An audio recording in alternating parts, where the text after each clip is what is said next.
The successful deployment of ESA's latest mission to the Sun, Solar Orbiter, launched on the 10th of February 2020. There won't be scenes like this again in mission control for a long time. Today, as this phone footage shows, the corridors of the European Space Operations Centre ESOC are empty. Each mission control room has just one or two people. The majority of the operations, planning and monitoring work for 21 spacecraft is taking place in nearby homes. It's a strange feeling to be preparing commands in my little office here at home. I never thought I would ever do that. Launched in 2018, Bepi Colombo is on its way to Mercury. But in April it flew past Earth, a critical manoeuvre to adjust its speed and trajectory and a major event for the mission team. But most remained at home, with only a small socially distanced group in mission control to monitor the spacecraft. We had to get used to work differently, to coordinate differently among the team members. This had some overhead for sure. But overall, I have to say we've been also supported by a very stable spacecraft. The trajectory was so stable that we didn't have to do trajectory correction maneuvers beyond the one we did on the 26th of February. After that, we didn't have to do any more. And the platform itself was also very well behaved. And this helps a lot in these conditions, of course. Not everyone's been so fortunate. Since 2002, ESA's integral mission has been successfully observing violent cosmic explosions such as gamma-ray bursts.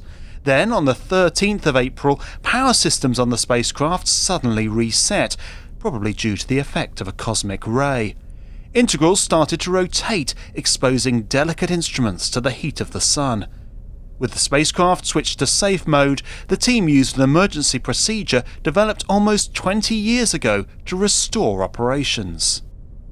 We had just the one engineer on site, and then another engineer connected from home to the mission control system and shared his desktop with the entire team. So we were sitting at home with a shared control system desktop, one guy on site, and my old procedure. And it worked, but it was a totally different work experience. Very interesting day. Another ESOC team has been working hard, at home, to avoid the unexpected. With Earth surrounded by a cloud of space debris, these analysts plot satellite positions and plan manoeuvres to prevent collision.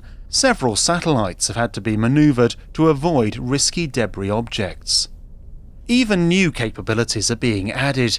Testing of ESA's laser space communication system is underway between the new EDRS-C and Sentinel satellites, and data from ESA's science and Earth observation missions continues to flow, revealing new discoveries and providing vital information on, for example, weather, climate and pollution. They are essential data for our economy, for our people, for the environment, for our planet.